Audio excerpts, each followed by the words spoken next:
Salut à tous, c'est le Macarthur. On se retrouve pour une nouvelle vidéo sur l'environnement. Donc aujourd'hui, je vais vous parler de l'agriculture biologique ainsi que l'agriculture locale, soit dans des serres ou soit dans des jardins collectifs ou jardins de ta propre maison. Oui, donc nous allons premièrement parler de l'agriculture biologique. Donc, première solution pour l'agriculture biologique, je vais vous expliquer c'est quoi vraiment. L'agriculture biologique, c'est de l'agriculture que tu n'utilises pas de pesticides, produits chimiques. Et c'est ça, tu n'utilises pas de produits chimiques, ça, pas de pesticides, pas d'insecticides pour tuer genre les autres insectes ou pour éviter qu'il y ait d'autres. Puis insecticides, ça permet pour éviter qu'il y ait d'autres insectes qui viennent genre manger nos cultures ou va faire des trous dedans puis elle soit plus bonne, elle pourrisse. Ou empêcher qu'il y ait d'autres plantes qui envahissent les cultures. Donc, premièrement, la première solution, ça serait d'utiliser, pour les oignons seulement, uniquement ça c'est pour les oignons, que ça a été testé par exemple en Chine. C'est d'utiliser, exemple, on prend des mouches qu'on va stériliser, on va genre les stériliser, les traiter qu'ils soient stériles, et on va les teindre en rouge, probablement avec des colorants naturels pour éviter que ce soit polluant, parce que c'est ça leur but. Donc on va pouvoir les reconnaître et on va les relâcher dans la nature. Donc là, ils vont s'accoupler. Ils vont pouvoir s'accoupler, sauf que quand ils vont s'accoupler, il y aura comme pas de bébés qui vont naître, les petits bébés, ils vont manger tous les oignons, puis là, il n'en restera plus après pour nous. Oui, donc très, très, très pratique. Donc, parce que là, sinon, il y a trop de mouches, puis ils mangent tous les oignons, parce que, en fait, les femelles, ils accouchent dans les champs d'oignons, vu que leur bébé, ils aiment ça. Donc, deuxième solution. La deuxième solution, pour les bébites, ça serait c'est la rotation de culture et genre la rotation des cultures. Donc là, on rotationnerait les cultures chaque année pour que les bébites qui étaient habitués à manger ça, ils vont pas avoir le temps de se redévelopper l'autre année d'après. Donc là, ils vont mourir parce qu'ils n'ont plus de nourriture, les petits. Lorsque tu échanges lorsque tu vas changer les cultures pour éviter en fait que les bébites ils les mangent. Donc en résumé, autre solution, au lieu de mettre des pesticides, tu prendrais ton tracteur. Donc c'est sûr que le tracteur pollue, donc tu vas émettre un petit peu plus de gaz à effet de serre, mais tu prendras pas de pesticides ou de pesticides pour éviter qu'il y ait d'autres plantes qui poussent. Tu vas prendre ton tracteur.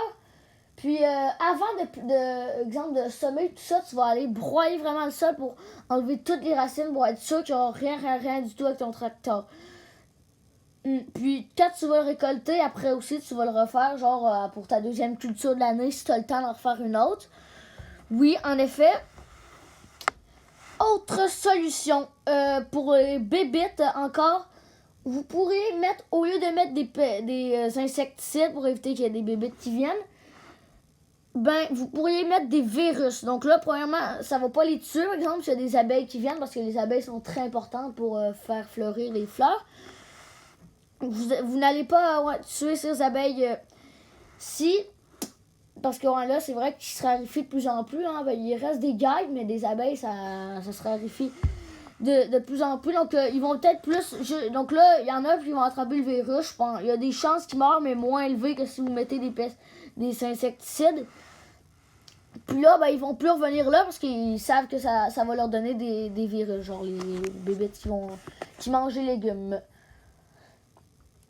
Autre solution, pour éviter encore les bébites et les autres cultures qui pourraient envahir, les plantes qui pourraient envahir nos cultures, ça serait de mettre des espèces de petits champignons qui ont comme été modifiés. On les répandrait partout dans on les répandrait partout dans nos champs. Puis ils protégeraient les cultures, genre ils seraient spécialisés pour ça, genre pour pour être là dans les champs. Donc là, ce serait juste la culture qui présente, que les champignons seront modifiés pour ça, pour pas tuer la culture habituelle, mais pour uniquement tuer les mauvaises cultures ou comme les mauvaises herbes qui arrivent autour ou surtout les longues herbes. Ça serait vraiment dangereux parce que ça pourrait même cacher la lumière des plantes. Bon, donc je pense que je vous ai pas mal tout dit à propos de l'agriculture biologique. Maintenant, on va peut-être passer à l'agriculture locale, les jardins collectifs et que tu peux faire chez toi ou dans les serres si vous voulez faire cultiver des trucs qui seront pas censés pousser en votre... Puis, donc, si j'avais oublié de dire des trucs à propos de l'agriculture biologique, je le dirai dans une future vidéo en commençant. Donc, avant de passer au suivant, j'ai quelque chose à vous dire à propos de l'hydrogène, car dans la précédente vidéo des biocarburants, je ne vous avais pas dit assez bien à propos de l'hydrogène. Ils peuvent faire fonctionner les fusées, bon ça, ouais, et vous pouvez genre le faire brûler pour les fusées. Puis ça va genre, pour faire brûler, quand vous allez le brûler, ça va faire genre de la très forte vapeur. La vapeur, elle va être éjectée très rapidement. Puis elle va propulser la fusée. Donc ça, c'est une façon écologique de faire fonctionner les fusées sans pétrole et sans pollution quand elles sont encore sur la terre ferme, quand elles sont pas encore arrivées dans l'espace.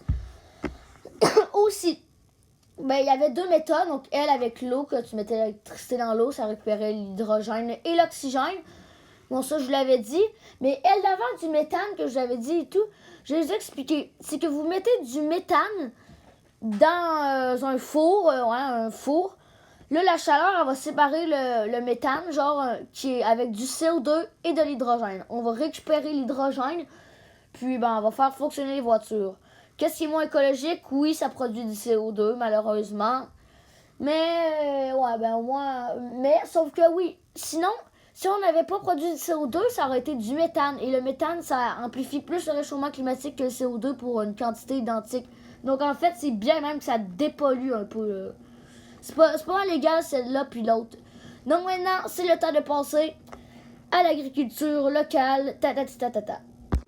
Je suis vraiment désolée pour eux que j'avais dit que la suite... ça serait l'agriculture locale et tout ça. On va le faire dans la prochaine vidéo. Donc, c'était le Minecrafter. J'espère que vous avez aimé cette vidéo. N'hésitez pas à liker, à vous abonner, à activer la cloche de notification pour ne pas manquer les prochaines vidéos. N'hésitez pas également à la partager. Ciao, ciao!